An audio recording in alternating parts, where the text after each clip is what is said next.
Bienvenue à vous les chercheurs en éducation. Si vous voulez développer le potentiel des enfants, vous êtes au bon endroit.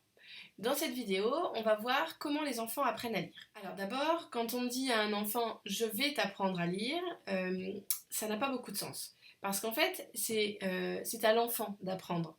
Nous, on va être là pour le guider, pour l'accompagner, lui proposer un environnement riche qui va lui permettre d'apprendre à lire.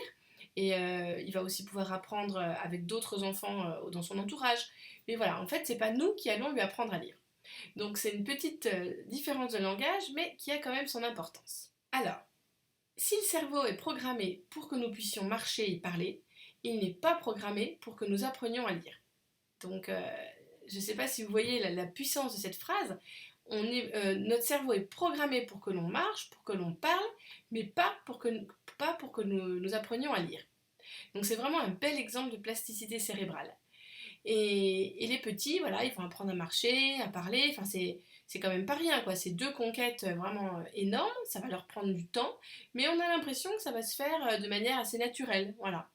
Et à une période, je croyais que si on laissait l'enfant libre d'apprendre à lire au moment opportun pour lui, il allait pouvoir le faire facilement sans trop d'efforts. Mais en fait, j'ai pris conscience que apprendre à faire des efforts, ça s'apprend. Et qu'on a besoin, pour pouvoir rester concentré et persévérer sur une tâche, euh, et même si c'est une tâche qui à un moment ne nous plaît pas trop, et ben en fait voilà, c'est important d'avoir appris à faire des efforts. Alors savoir pourquoi on le fait évidemment avec des objectifs, hein, court terme, moyen terme, long terme, mais c'est important de savoir persévérer. Et apprendre à lire, et ben ça va pas forcément être facile pour tous les enfants, ça va leur demander de la concentration, des efforts, parce que justement on n'a pas de circuits neuronaux qui sont spécifiquement dédiés à la lecture. Donc quand on apprend à lire, on recycle une partie de notre cerveau qui servait à autre chose. Est-ce que vous savez à quoi elle servait? Enfin, elle sert toujours, mais à quoi elle sert? Alors, en fait, on recycle la partie de notre cerveau qui sert à la reconnaissance des objets et des visages. Donc, quand on apprend à lire, en fait, cette région-là dans notre cerveau, elle va se réorganiser pour voir des lettres et des mots. Voilà, c'est pour ça qu'on parle de recyclage neuronal. Donc le mot recyclage, voilà, j'imagine qu'il vous parle. Quand on fait du recyclage avec nos déchets, par exemple, on va réutiliser un objet une deuxième fois, voilà, pour autre chose. Et le plastique de notre bouteille, voilà, va servir à fabriquer une deuxième bouteille. Et bien là, c'est la même chose. Donc on parle de recyclage neuronal parce qu'en fait, la partie du cerveau qui sert à reconnaître les objets et les visages, elle va se réorganiser pour voir des lettres et des mots. Et Stanislas Dehaene l'appelle la boîte aux lettres du cerveau. Donc voilà, maintenant que vous savez qu'il n'y a pas de région spécifique dédiée à l'apprentissage de la lecture, il va falloir prendre en compte quelques contraintes. Voilà. Et ces contraintes, justement, elles sont respectées dans la pédagogie Montessori. Donc encore une fois, Maria Montessori, voilà, pourtant à son époque, elle n'avait pas les mêmes moyens de recherche, mais en fait, ces contraintes, elle les respectait déjà. Et donc les neurosciences cognitives le confirment aujourd'hui. Donc Stanislas Dehaene et puis son équipe, là, à Neurospin, ils font des recherches et ils ont découvert donc deux principes, deux contraintes. Contraintes, j'ai pas le mot contrainte, mais deux principes. Donc le premier, c'est que l'association entre le son et la lettre doit être explicite.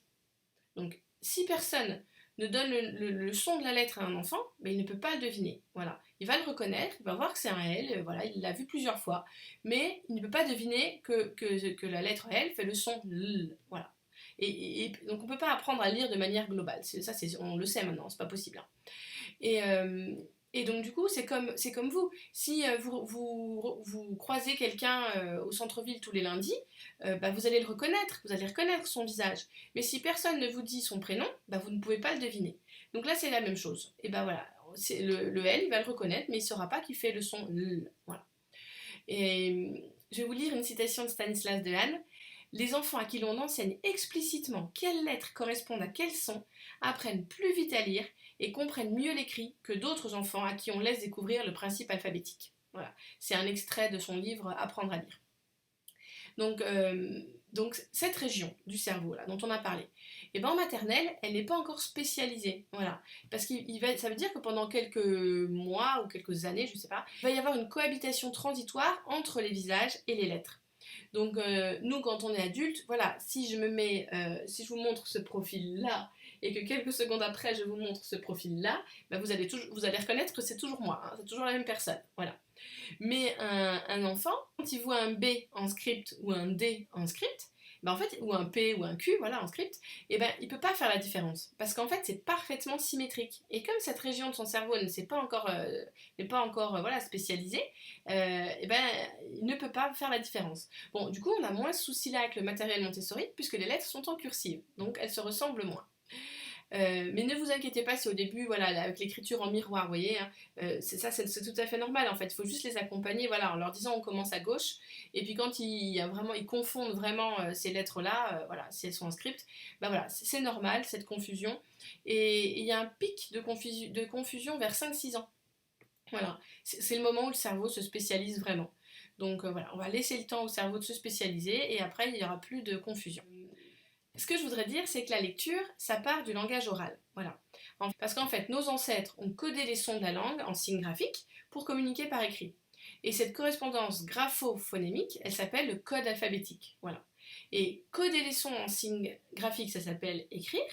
Et décoder les signes graphiques en sons, ça s'appelle lire. Voilà. Donc lire, en fait, c'est décoder le code alphabétique. Et ce code, justement, on va le donner aux enfants de manière très claire. C'est comme un code secret. Voilà, des petits qui vont observer un panneau publicitaire ou un emballage alimentaire, ils vont voir des mots, ils vont avoir envie de déchiffrer ce code pour comprendre le message qui est derrière. Et donc voilà, la deuxième contrainte, enfin le deuxième principe, c'est que pour qu'ils retiennent ce code, ils doivent entendre les sons dans les mots. Voilà. Donc premier principe, on leur dit explicitement, on leur donne explicitement ce code, le L il fait L, le P il fait P. Et deuxième principe, pour qu'ils retiennent ce code, le préalable en fait, c'est qu'ils entendent les sons dans les mots. Donc ça va être du coup en amont. Et nous, pour apprendre à lire, tout ce qui va nous intéresser, ce qui va vraiment nous intéresser, c'est tous les sons qui vont composer le mot. Par exemple, si le mot mouton, ce qui va nous intéresser, c'est m ou t. Savoir faire mouton, voilà, ce qu'on apprend souvent en maternelle aux enfants, mais on s'en fiche royalement. Et c'est même pire que ça, c'est même pas on s'en fiche, c'est que ça va les empêcher, enfin ça va les gêner par la suite quand on va leur demander de faire m ou t.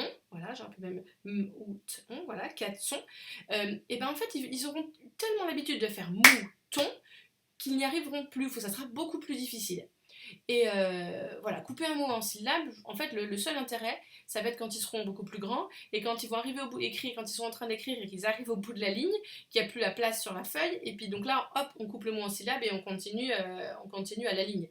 Mais voilà, ça, je veux dire, ça sera beaucoup plus tard, on s'en fiche pour l'instant. Et alors souvent les enseignants ou même les parents donnent le nom des lettres. Ils disent ça s'appelle c'est un L, c'est un M. Mais en fait, pareil, le nom des lettres et l'ordre alphabétique, là, le A, B, C, D, E, F, G, enfin oui, voilà, l'ordre alphabétique, on s'en fiche pour l'instant. Ça, ils en auront besoin peut-être quand ils chercheront dans le dictionnaire, voilà, ils auront besoin de savoir que le R, il est après le B. Mais pour l'instant, on s'en moque. Donc on ne dit pas le nom de la lettre, on ne tape pas les mots en syllabes. Quand on parle, on ne dit pas je veux une G-L-A-C-E. On dit je veux une glace.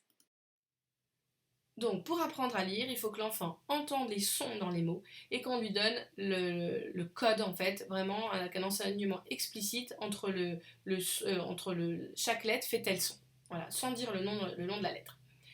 Et l'enfant, en fait, quand il va être jeune, il va vraiment se spécialiser au son de son environnement dès sa première année de vie. Hein. Ça va être une période sensible très forte où l'enfant va être scotché à nos lèvres et ça va venir satisfaire quelque chose. Enfin, voilà.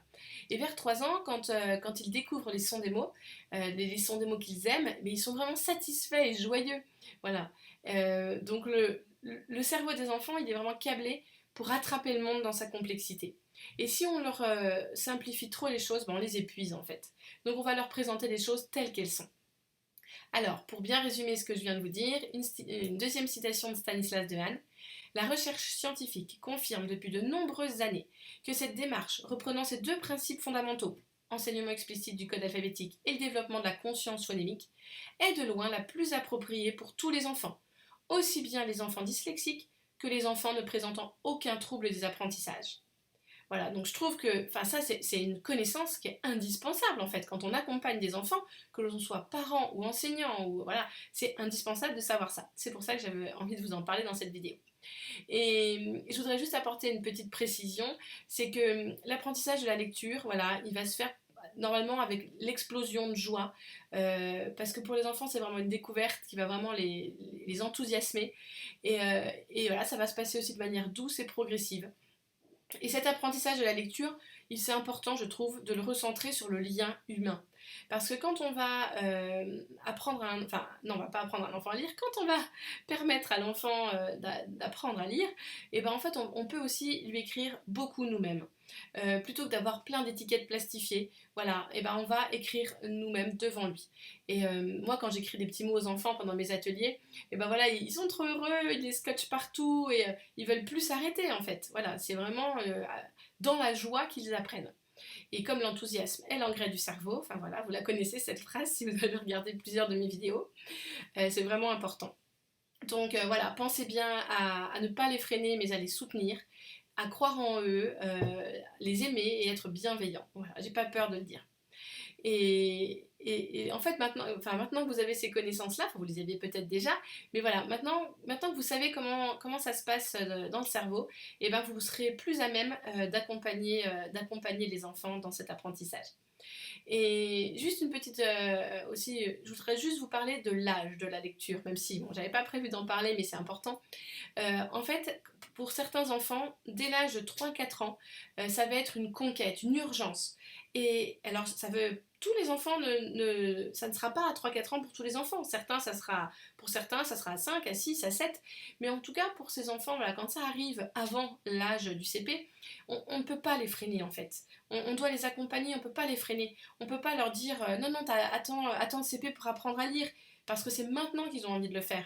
Et Maria Montessori disait, c'est comme si un enfant nous demande un verre d'eau, là maintenant, et on lui répond, non, non, tu vas attendre 2 ans et tu vas boire la jarre entière alors que tu n'as plus soif. Voilà, j'aime beaucoup cette citation. Et alors ça ne veut pas dire que tous les enfants de 4 ans doivent apprendre à lire à 4 ans, non. Mais s'ils veulent le faire, ils peuvent. Il n'y a pas de limite, voilà. Il faut les soutenir, conserver voilà, ce qu'il y a de plus précieux, l'enthousiasme et cette envie de conquérir les choses. Alors, j'aimerais bien savoir si cette vidéo vous a été utile. Alors, dites-le moi dans les commentaires. Et j'aimerais savoir si vous saviez tout ça, si ça vous a apporté quelque chose. Voilà. Est-ce que vous avez envie de rebondir sur quelque chose que j'ai dit? Là, dans cette vidéo, je ne vous ai pas parlé de tout le matériel qu'on va utiliser pour l'apprentissage, langage, lecture, écriture. Mais voilà, en tout cas, si vous avez envie d'aller plus loin, parce que là, c'est juste la base, je vous invite à me rejoindre pour une prochaine formation. J'en fais plusieurs dans l'année. Voilà, la prochaine est prévue au mois d'octobre, du 21 au 24. Mais voilà, je ne sais pas à quelle date vous regarderez cette vidéo, donc ne vous inquiétez pas, il y en a plusieurs chaque année. Et vous pourrez retrouver toutes les infos sur mon blog montessori-apprendreautrement.com. Voilà. J'ai fait quand même 2 vidéos sur un matériel de mathématiques, cette fois-ci, sur les divisions. Donc voilà, si vous avez envie de regarder ce matériel, et ben vous retrouverez la vidéo voilà, par ici. Et n'oubliez pas de vous abonner pour ne pas rater les prochaines vidéos. A bientôt les chercheurs en éducation.